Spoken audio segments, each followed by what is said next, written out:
ATM से निकला पैसा और लग गया 1.5 लाख रुपए का चूना। जी हाँ, एटीएम से पैसा निकलने पे कैसे लगा 1.5 लाख रुपए का चूना, ये इस वीडियो में आगे जानेंगे हम लोग। देखिए दोस्तों, आजकल बहुत सारे दिक्कत हो रही है लोगों को ऑनलाइन ट्रांजेक्शन करने में। यूपीआई भी सेफ नहीं है और एटीएम भी सेफ नहीं है। लेकिन सेफ कैसे है, मतलब कैसे आप सुरक्षित रह सकते हैं, इस वीडियो पे बात करेंगे। आखिर में, वीडियो के आखिर में बोल देंगे कुछ ऐसे स्टेप जिनको फॉलो करके आप मतलब एटीएम हो या यूपीआई पेमेंट हो, सही से मतलब अपना पैसा वगैरह निकल सकते हो। मतलब आपको लॉस नहीं होगा। ऐसे कोई स्कैम में आप नहीं, मतलब अपने हाथ पे नहीं डालोगे इस स्कैम में, आपका लॉस नहीं होगा। कुल मिला के बात ये है। देखिए दोस्तों, कैसे हुआ एटीएम से पैसे निकलने के जब चले गए तो कैसे 1.5 लाख रुपये का नुकसान हो गया, वही इस बात मतलब वीडियो में जानेंगे। देखिए दोस्तों, ये घटना है लारीपुर ग्राम साकरा थाना का, और ये एक रिटायर्ड टीचर है जिनके साथ ये घटना हुआ। देखिए ऐसे टीचर का कितना कमाई होता है, और वो भी रिटायर्ड। महीने में 30,000, डेली का कितना होगा, 1,000 रुपये के हिसाब से उनको पेंशन मिलता होगा। और एक रिटायर्ड आदमी का भी पैसा चला जाए, कोई भी हो, रिटायर्ड हो या काम करने वाला, फिलहाल काम करने वाला जो भी हो, अगर इतना बड़ा अमाउंट आपका लॉस हो जाए तो भाई बहुत मतलब दुख की बात है। और ये सोचने की भी बात है कि क्यों ऐसे मतलब दिक्कत हो रही है लोगों को। तो दोस्तों, ऐसा हुआ कि ये जो रिटायर्ड टीचर थे, एटीएम से पैसा निकलने चले गए अपने ही गांव में, और फिर जो हुआ उनके साथ, मतलब पूरे विस्तार से जानेंगे इस वीडियो में। तो दोस्तों, स्वागत है आज के एक नए वीडियो में। देखिए दोस्तों, जैसे ही वे टीचर चले गए एटीएम में अपने गांव में, हमेशा तो उठाते रहते हैं पैसा, निकलते रहते हैं पैसा एटीएम से, कोई वो नई बात नहीं है। और ये जो एटीएम था वो एक थर्ड पार्टी एटीएम था। लेकिन यहाँ पे एटीएम का भी कसूर नहीं है, सुन लीजिए, पूरा वीडियो देख लीजिए कि थर्ड पार्टी एटीएम में इसलिए उनका पैसा चला गया, ऐसा नहीं है। बहुत सारे प्राइवेट कंपनी वगैरह होते हैं, एटीएम लगाते हैं, आप बैंक का डायरेक्ट एटीएम नहीं होता, लेकिन उनका कोलैबोरेशन होता है, वो लीगल है, जायज़ है, कोई कानूनी है, कोई गैर कानूनी चीज़ नहीं है भाई। हमेशा चलता है, दुनिया में चलता है, इंडिया में भी चलता है, वो सही है। तो वो अपने गाँव में जब गए एक थर्ड पार्टी मतलब एटीएम में पैसा निकालने, तो हमेशा निकलते हैं भाई, हर कोई निकलता है, वो कोई दिक्कत वाली बात नहीं है। पैसा निकलने गए, चलिए, उन्होंने अपना अमाउंट जो डाला, तकरीबन 10,000 रुपये उन्होंने एंट्री किया। 10,000 रुपये उनको निकालना है, तो वो उन्होंने 10,000 रुपया जो एंट्री किया, उनका पैसा निकला। जब उन्होंने पैसा काउंट किया तो 9,600 रुपया कम था। तो जैसा उनका 400 रुपया कम निकला, तो उन्होंने क्या, तो वो तो निकल आए, लेकिन बैंक में मतलब एंट्री बात करवा दिया कि हमारा ऐसा 400 रुपये रुक गया। तो बैंक ने कहा 24 या 48 घंटे में आपका पैसा आ जाएगा वापस। तो उनका कहना है क्या है कि उनको मतलब वो पैसा आया नहीं वापस।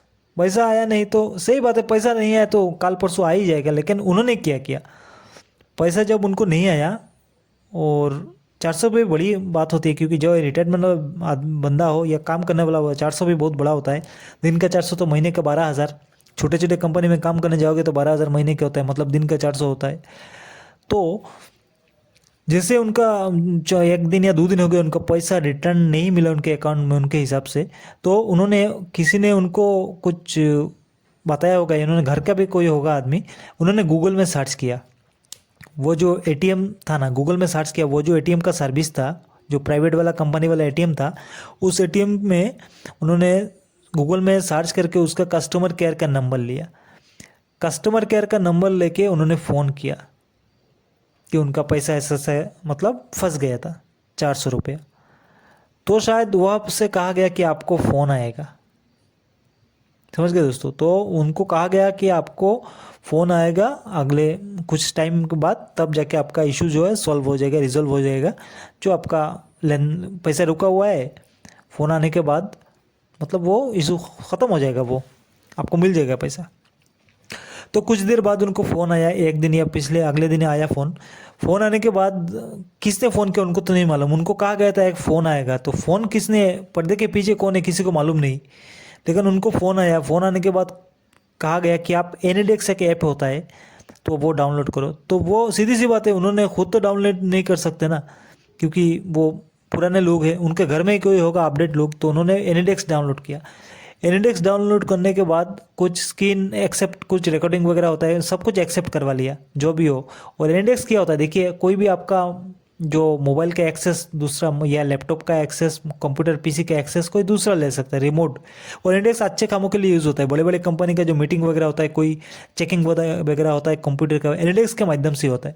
लेकिन इसका गलत मतलब यूज़ भी आप कर सकते हैं, दुरुपयोग जिसको कहा जाता है। इस मतलब घटना में जो हुआ, तो मोबाइल में एनिडेक्स डाउनलोड करवा के उनका मोबाइल का एक्सेस ले लिया गया। इसके बाद तुरंत उनके पास मैसेज आता है 10,000 रुपया विड्रॉल, 50,000 रुपया विड्रॉल, 40,000 रुपया विड्रॉल, ऐसे करके धनाधन 1.5 लाख रुपया उनका अकाउंट से निकल गया। समझ गए दोस्तों? ऐसे ही मतलब था शायद इतना ही, और होता तो और भी निकल जाता। उनके अकाउंट से खाली हो गया 1.5 लाख रुपया। तो ये देखिए क्या हुआ, और ऐसे कैसे आप इस चीज़ से बच सकते हो दोस्तों। तो फिलहाल उन्होंने जो केस वगैरह करवा दिया है, पुलिस इसकी तहकीकात कर रही है, लेकिन ऐसे चीज़ों से बचा कैसे जा सकता है, ये सबसे बड़ी बात ये है।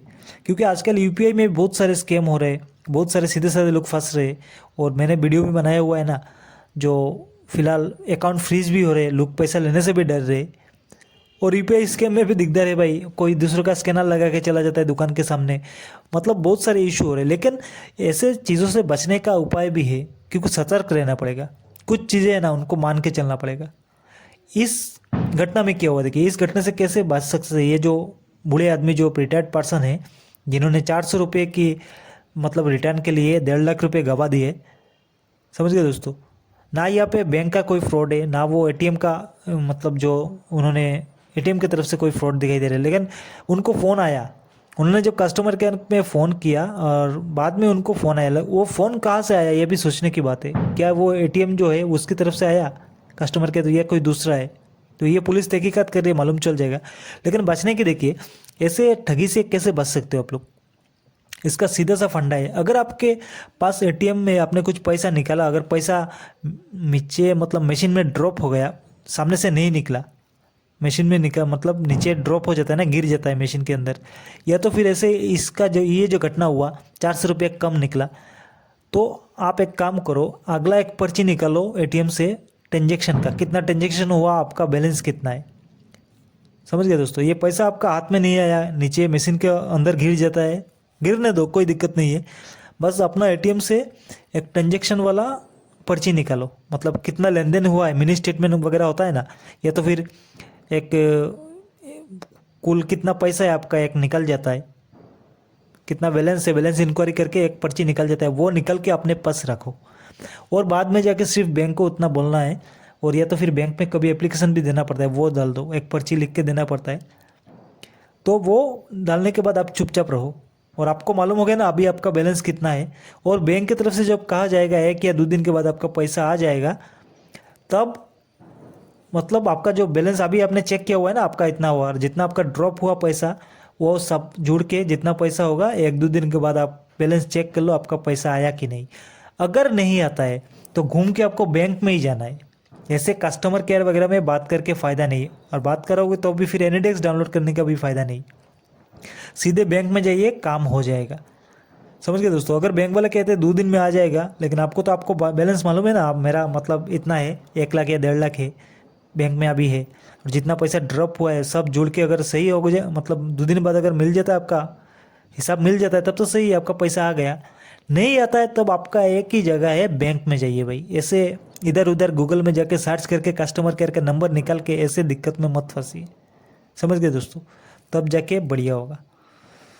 तो दोस्तों ऐसे ही कुछ चीज़ों से, ऐसे फ्रॉड से आप लोग बच सकते हो, वरना क्या कब हो जाए। आजकल डिजिटल लेन देन चल रहा है, दुनिया ऑनलाइन जा रहा है, सब कुछ हो रहा है, लेकिन बहुत सारे स्कैम भी हो रहे हैं, बहुत सारे ठगी हो रही है, जिससे बच सकते हो, लेकिन जानकारी चाहिए होगा। समझ गए दोस्तों? तो दोस्तों ये एक अपडेट था, कैसे हुआ ये 1.5 लाख रुपये का चूना जो इस रिटायर्ड पर्सन को लगा।